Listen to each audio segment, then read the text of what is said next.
अस्सलामुअलैकुम वरहमतुल्लाहि वबरकातुहू। अल्लाह तबारक व तआला ने सोने के तमाम जहानां दा मालिक है। बेलियो ते सजणों की हाल चाल है तुहाडा? बड़े हो ते सोहणिया गल इंज है भी असीं किधरे गए होए काम ते लैनी आई जमीन वास्ते ना मुंडी फसल जिहड़ी है ना वो ला रहा है तो लैनी है खाद बड़ी ट्रेस की ब्लैक लभदी है। तो होया की है रोड ते आ रहा तो अगे साडे ने ट्रक जा रहा खाद का भरिया आ।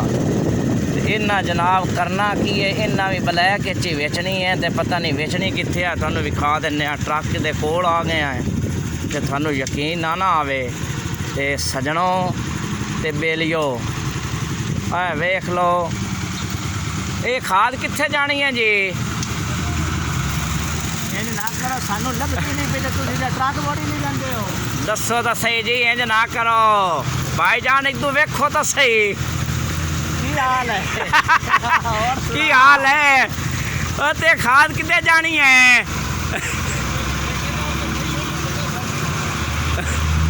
इत्थे जेड़ा छोर तेरे पीछे बैठा हो किते गया? अंदर भाग गया है? नहीं ते रेट रूट की अंदा है यार, इंज ना करो, तेनू सारा पता है मौलवी। माया तेरी वीडियो बनाउंदा पिया ते मैं जेड़ा ठेकेदार कित्थों दा है?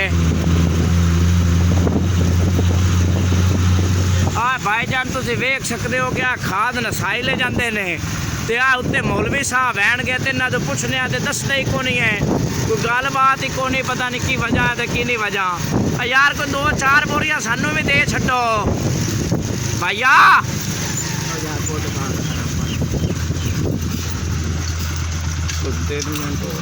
हुण नहीं खाद नहीं देनी, अज तू वेखे ना तस्वीर तो बनवा मोड़ो तेरी तो नैट है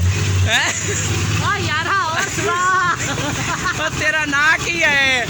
हेलो भैया तेरा ना की है जनाब?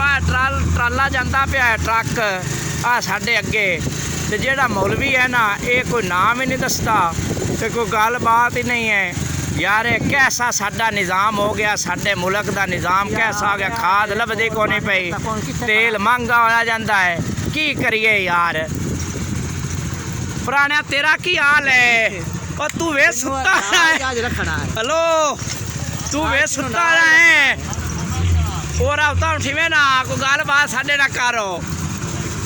नहीं लभना तो असं तू इतने 5 मिनट कोल तक स्टाप के ना रोक असी थाने में निकलते पे थाने बैठे थाना सजा भैया उतारता हो